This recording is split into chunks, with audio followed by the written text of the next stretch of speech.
안녕하세요. 그나마 타임입니다.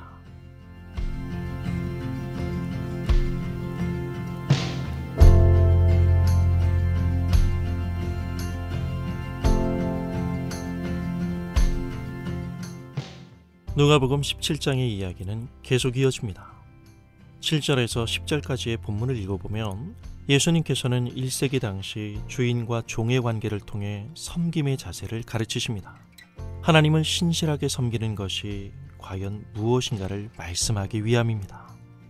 본 비유는 주인의 관점에서 설명되고 있으며 종이 마땅히 가져야 할 의무감에 초점이 맞추어져 있습니다. 이야기는 이렇습니다. 예수님은 말씀하십니다. 너희 가운데 누가 종을 데리고 있다고 하자. 그 종이 그날의 농사일이나 양치는 일을 다 마치고 돌아오면 아이고, 나는 그늘에 앉아 하루 종일 쉬고 있는데 너만 땡볕에서 일하느라 얼마나 고생이 많았니? 미안하구나. 어여, 여기 와서 좀 쉬도록 해. 땀 좀 식히고 차 좀 마시고 있어라. 내가 얼른 너를 위해 식사를 준비할게. 라고 종에게 이렇게 말하는 주인이 어디 있겠느냐. 오히려 주인은 이제 왔냐? 아, 배고프다. 얼른 내 저녁부터 준비하고 내가 저녁을 먹을 동안 너는 옆에서 시중을 들고 나서 저녁을 먹어라. 하지 않겠느냐. 또 예수님께서 물으십니다. 그 종이 주인이 명령한 대로 했다고 해서 주인이 종한테 고마워해야 할 이유가 어디 있겠느냐. 이것은 종이 하는 일이다. 너희도 마찬가지다. 주인의 명령한 대로 모든 일을 다 하고 나서는 저희는 그저 무익한 종입니다. 그저 해야 할 일을 했을 따름입니다. 하고 말하여라. 이것이 종의 마음가짐이어야 한다. 종은 주인을 위해서 밖에 나가서도 열심히 일하고 집에 돌아와서도 주인을 위해 쉴 틈 없이 열심히 일합니다.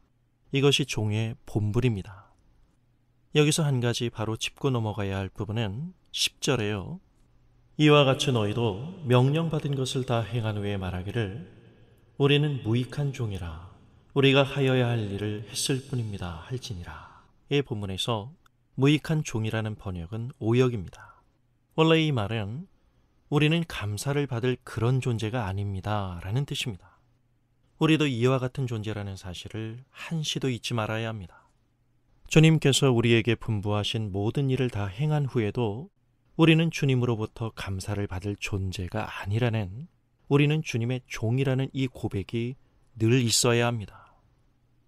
고대 사회에서는 감사라는 의미가 오늘날처럼 단순히 예의를 표하는 것이 아닌 상대에게 빚진 상태를 의미하는 것이었습니다.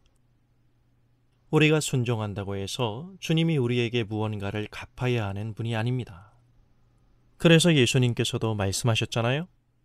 종으로서 마땅히 해야 할 일들을 다 했다 해서 주인이 종에게 고맙다고 할 사람이 어디 있겠느냐.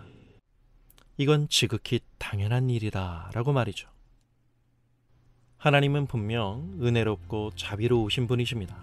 그래서 또한 우리는 하나님의 은혜와 자비를 기대할 수 있는 것입니다. 그렇다고 하여 우리가 하나님에게 은혜와 자비를 요구할 권리를 가지고 있지는 않습니다. 순종이 주님이 우리에게 주셔야 하는 상의 권리가 된다면 당연히 우리는 우리의 열심을 근거로 주님께 보상을 요구하게 될 것입니다. 그건 순종이 아니라 거래죠. 이런 사람이 있다면 그 사람은 자기가 아직 어떤 존재인지를 모르고 사는 사람입니다.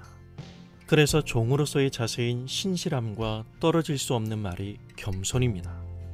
자기 자신이 어떤 존재인지를 아는 자만이 진정 겸손할 수 있거든요. 그렇다면 우리에게 정말 필요한 것은 마치 순종을 사이에 두고 하는 하나님과의 거래가 아니라 우리가 믿는 하나님이 어떤 분이심을 알 때, 나는 또한 그분 앞에서 어떠한 존재인지를 바로 알 때 비로소 우리는 단지 무엇을 했나 안 했나의 자기 평가로 상벌 사이를 왔다 갔다 하지 않고 진정 신실함으로 하나님을 섬길 수 있게 되는 것입니다.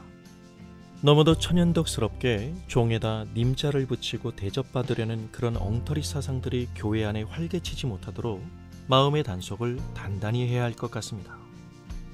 주님의 종이라는 이 영광스러운 말이 종님이라는 이 시답지 않은 칭송에 씹힐 가능성이 다분한 시대니까요. 감사합니다.